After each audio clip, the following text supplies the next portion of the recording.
Hello students, in the previous chapter of social studies, that is from trade and territory, you learned about the European trading companies, how the East India Company came to India for trade and how they gradually controlled India's administration, expanded its empire.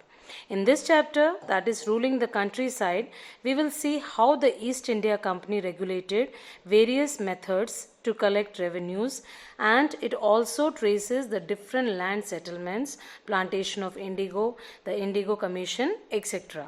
So let's start the chapter. The company becomes the Diwan. The East India Company got the Diwani rights of Bengal in 1765. From now on, they started thinking about receiving more revenues for enlarging the company. Diwani right means the right to collect taxes on behalf of the emperor. These rights allowed the company to collect revenue directly from the people of Bengal, Bihar, and Orissa. The company reformed old ways and ruled with modern approach to administer territory.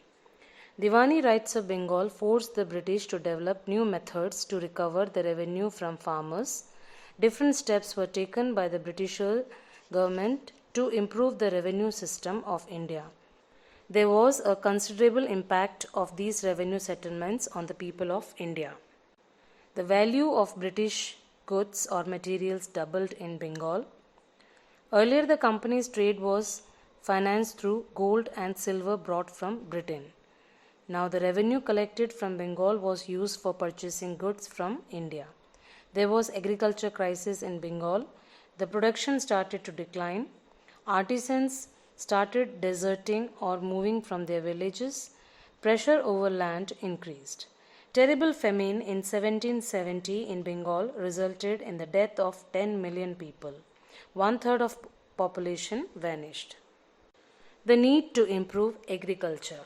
With rural economy on decline, the company officials began to feel that investment in land had to be encouraged and agriculture had to be improved. For all this, company introduced various measures. In 1793, the permanent settlement of land in Bengal was introduced by Lord Cornwallis. As a result, the landlords or zamindars became the permanent owners of the land and the peasants were impoverished. According to the settlement, the Rajas and Talukdars were regarded as zamindars and were declared the owners of their lands. Zamindars were asked to collect rent from the peasants and pay a fixed amount of revenue to the company. The revenue amount to be paid was fixed by the company, and it was believed that this system would ensure a regular flow of revenue for the company, and zamindars will take steps to improve agriculture. There were some merits and demerits of permanent settlement. The merits were the income of the company became certain. Now it was easy for the company to prepare its budget. Secondly, landlords were now made permanent owners of the land. They undertook some steps to improve agricultural means and soil fertility. Now the company did not have to assess the land revenue time and again, and as the landlords were made the permanent owners of the land, they were pleased with the British and remained loyal in times of internal revolts. Now let's see the demerits of permanent settlement. The landlords became the permanent owners of the land. As a result, a new class of landlords came up which was loyal to the British. Landlords who lived away from their lands were adversely affected. They could not collect revenue from the farmers and were unable to deposit it to the government on time. As a result, they had to sell their lands to pay the tax. This system hardly paid any attention to the plight of farmers as they were left at the mercy of the landlords. The landlords collected revenue from them mercilessly and did not treat the peasants well. As a result, the conditions of the farmers worsened, and most of the landlords did not pay attention to the improvement of their lands. Instead, they lived a lavish life in big cities like Calcutta.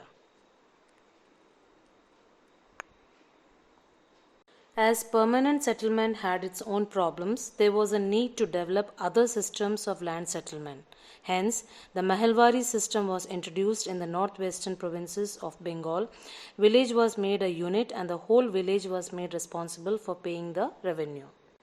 Holt Mackenzie developed the Mahalwari settlement in 1822. He felt that village was an integral part of Indian life. Under Mackenzie's directions, the collector were asked to make surveys of the villages, inspected and measured the land. They also recorded the customs and rights of different groups. The estimated revenue from each village or mahal was calculated and the village headman was informed about it. Under this settlement, the revenue was to be revised periodically, and the village headman collected the revenue and gave it to the company. Another system of land was introduced which was known as Rotwari system or Munro system. Under this system, the fields of the cultivators were surveyed separately and then the revenue assessment was done. Let's understand the Rotwari system and the way it worked. Rotwari system was dominant in southern territories. It was tried on small scale by Alexander Reed, and the settlement was made directly with cultivators, popularly called Roids.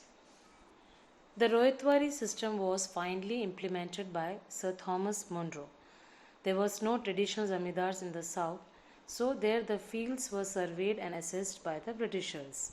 Munro felt officials should act as paternal figures and protected Roids. But as no system was without demerits and all these systems were made to increase revenue of the company, high rates of revenue were imposed on the peasants. As a result, the peasants started to flee from the countryside. Crops for Europe. The commodities that were exported to the European markets were wheat from Punjab, jute from Bengal, rice from Madras, cotton from Gujarat, sugarcane from UP, and tea from Assam. The Britishers realized that the countryside could yield crops as well as revenue for the company. The two important commercial crops that the company wanted to export to Europe were opium and indigo. And the British used a variety of methods to expand its cultivation in India. They offered advances to the peasants and also appointed Gomastas, the paid servants for this. Indian indigo was in great demand because of industrialization in Britain, but only a small quantity of indigo reached the European markets at a very high price. That's why the East India Company encouraged the cultivation of indigo in India. Not only the officials of the company, but also a number of British came to India and started the cultivation of crops. The indigo cultivation and blue rebellion. Indigo is a rich blue color used as dye. The blue color was produced from a plant called indigo.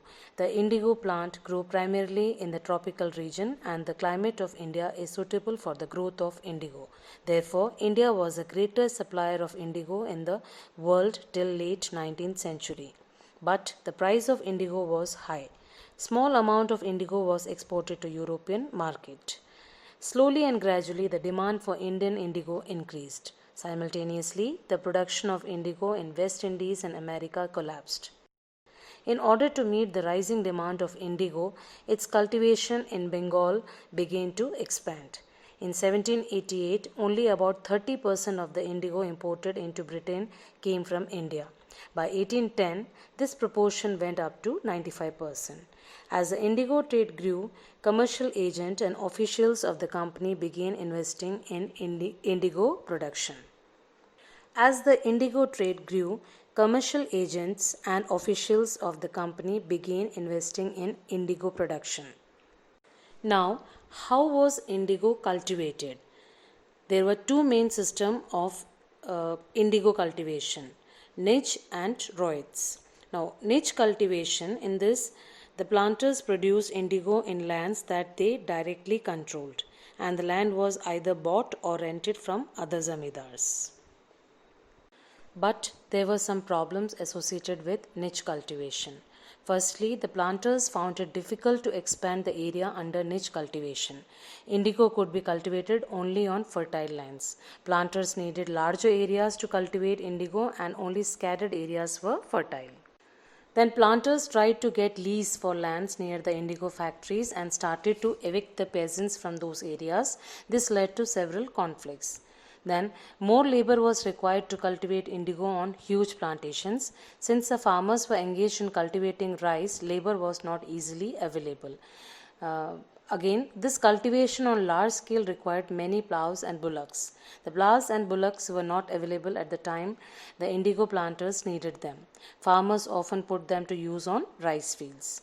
So, in this way, many problems were present in niche cultivation of indigo. Therefore, planters found an alternate mode of cultivation, that is the Royd system. Indigo on the land of Royds. Now, what is meant by indigo cultivation on the land of Royds? The peasant cultivators or the Royds were forced to sign contracts with the planters. The village headmen signed these contracts on the behalf of the farmers, and those who signed the contract got advance loans from the planters to produce indigo. The loan, however, committed the Royd to cultivate indigo on a minimum of 25% of his land. They were provided seeds and drill by the planter while the cultivators took to growing crops. After receiving the procedure, the planters gave fresh loans to the Royds and this cycle continued. Peasants who were initially tempted by the loans soon realized how harsh the system was. The price they got for the indigo they produced was very low and the cycle of loans never ended. Royds were given loans to grow indigo and were forced to sign an agreement. Once they started to take loans, they were unable to repay them. Secondly, the peasants soon came to know that this system was harsh. The prices which they received for the indigo they produced were very low and the cycle of loans never ended. Thirdly, the planters insisted that the indigo should be cultivated on the best soil where rice was generally cultivated. The indigo plant has deep roots which reduce the fertility of the soil. After an indigo harvest, rice could not be sown on that land. Because of these problems, the Royds were reluctant to grow indigo. The Blue Rebellion. Now let us see what are the events that occurred during the Blue Rebellion. The Royds or the peasant of Bengal refused to grow indigo in March 1859. As the rebellion spread, they attacked the indigo factories with bows, arrows, swords, and spears, and they refused to pay rents to the planters. Women also joined the rebellion with their kitchen implements. Those who worked for the planters were socially boycotted, and the agents of planters were beaten up when they came to collect rents. Royds swore that they would not sow indigo and resist the planters. In 1859, the Indigo Royds felt that the village headmen and local zamindars had supported them in their rebellion against the planters. In many villages, the headmen mobilized the Royds and fought against the planters. Even zamindars urged the Royds to rebel against the planters.